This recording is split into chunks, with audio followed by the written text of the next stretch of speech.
नमस्कार मंडळी, स्वागत आहे तुमचं स्मार्ट सहेलीच्या किचनमध्ये। तर आज आपण बनवणार आहोत आपल्या सगळ्यांच्या जिभेवर पाणी आणणारे पारंपरिक पद्धतीचे महाराष्ट्रीयन चिकन रस्सा। चला तर आता बघू त्याला लागणारे साहित्य। सर्वात प्रथम खोबरे, लांब चिरलेला कांदा, अद्रक, लसूण, कोथिंबीर। मी इथे 1 किलो चिकन घेतलेलं आहे, ते मीठ घालून स्वच्छ धुतलेलं आहे जेणेकरून त्यात वास येऊ नये।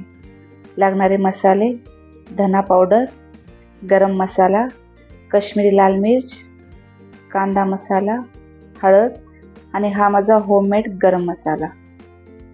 2 मोठ्या आकाराचे टोमॅटो मी इथे घेतलेले आहेत, तेही लांब लांब चिरलेले आहेत।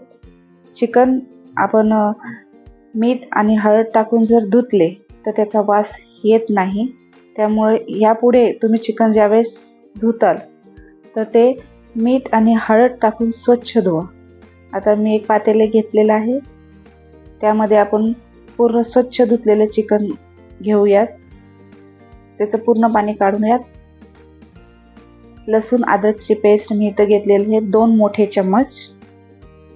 त्यानंतर मी इथं घेतलेलं आहे मुठ्ठीभर कांदा, त्यानंतर थोडा लागलेला असा टोमॅटो, कारण की ज्यावेळेस आपण सूप पितो किंवा काढतो तर त्या सूपला चव यावी म्हणून मी कांदा आणि टोमॅटोचा वापर इथे केलेला आहे। त्यानंतर आपण त्यामध्ये टाकूया 1 टीस्पून हळद आणि आपल्या गरजेनुसार जेवढं आपल्याला लागतं त्या हिशोबाने आपण त्यामध्ये टाकूया मीठ। तुम्ही तुमच्या पद्धतीने तुम्हाला कसं हवं आहे त्या पद्धतीने तुम्ही मीठ टाकू शकता। आणि आता हे पूर्ण आपण मिश्रण सगळं कालवून घेऊयात, एकजीव करूयात। आणि त्यानंतर मी गॅसवर पातेलं ठेवत आहे। सर्व मसाले एकजीव आपल्याला करायचे आहेत आणि त्यानंतर मी त्यामध्ये 2 ग्लास पाणी घालणार आहे। 2 ग्लास म्हणजेच अर्धा लिटरपर्यंत तुम्ही पाणी घालू शकता,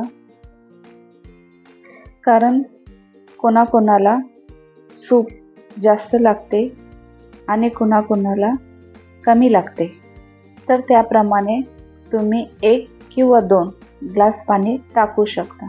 मी ते झाकून गॅसवर ठेवले आहे। आता आपण मसाल्याची तयारी करून घेऊयात।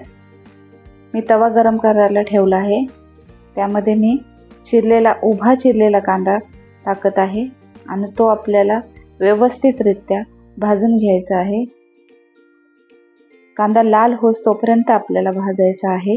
गॅस कमी जास्त करून आपण तो भाजूयात।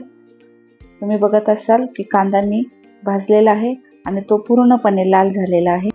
ज्यावेळेस आपण मसाले चांगले भाजून घेतो त्यावेळेस त्याच्यामधला सर्व कच्चापणा निघून जातो। आता पुढे आपण खोबरं भाजणार आहोत, तेही आपल्याला व्यवस्थितरित्या भाजून घ्यायचं आहे। मी थोडंसं त्यामध्ये तेल घालत आहे, तुम्हाला तुमच्या अकॉर्डिंग तेल घालायचं असेल तर तुम्ही घालू शकता किंवा ते स्किपही करू शकता। खोबरंही आपल्याला खरपूस चांगलं भाजायचं आहे। तुम्ही बघू शकता की मी लाल होस तोपर्यंत खोबरं भाजलेलं आहे आणि आता ते आपण काढून घेऊयात।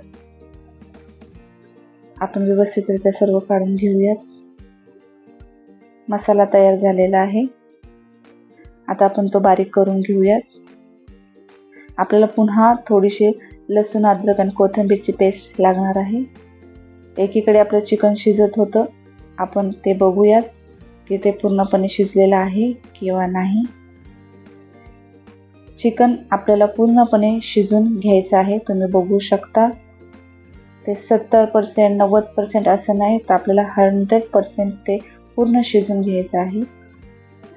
आता आपण पातेल्यातलं चिकन बाउलमध्ये काढून घेऊयात, जेणेकरून ज्यामध्ये आपण चिकन शिजवलं आहे त्याच पातेल्यामध्ये आपण त्याला फोडणी घालणार आहोत।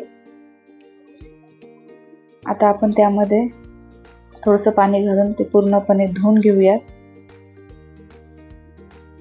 लहान पोरांना सूप आणि भात हा खूप आवडतो, तुम्ही 6 महिन्याच्या वरील पोरांना सूप आणि भात खाऊ घालू शकता. आपण मसाला बारीक केलेला आहे. तेल गरम झालेलं आहे. आपण त्यामध्ये मसाला टाकून घेऊयात. मसाल्याचा कलर तुम्ही पाहू शकता, कारण की आपण मसाले खूप छान पद्धतीने भाजून घेतलेले आहेत. आणि मी पूर्ण मसाला त्यामध्ये टाकला आहे.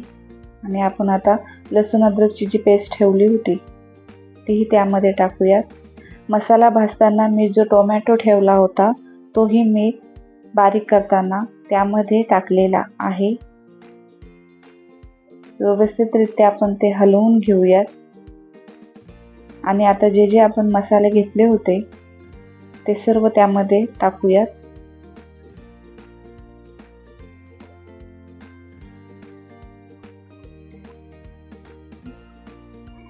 ह्या भाजीचे प्रमाण कमीत कमी 10 लोकांसाठी आहे.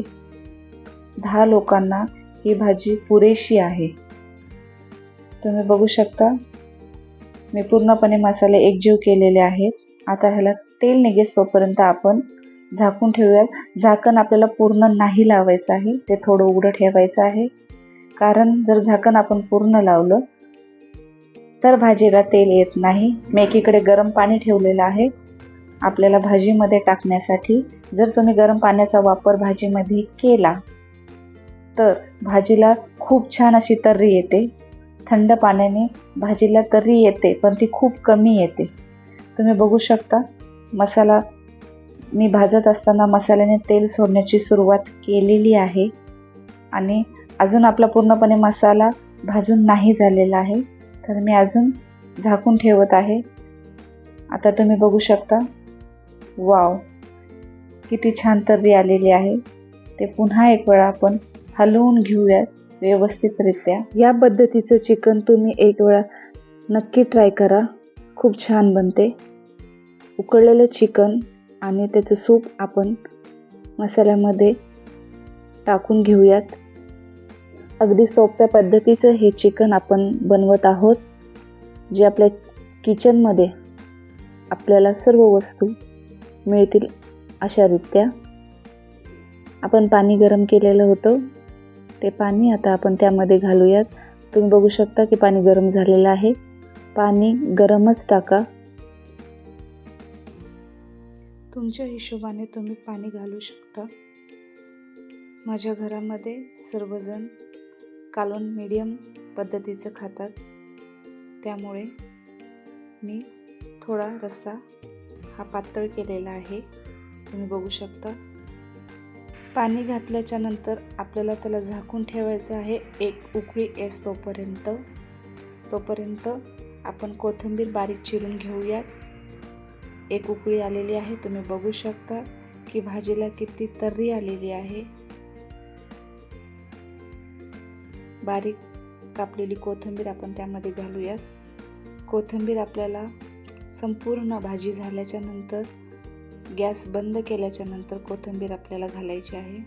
कारण की कोथिंबीरचा ज्यावेळेस त्यामध्ये तो सुगंध उतरतो त्यावेळेस भाजी अजूनही स्वादिष्ट लागते.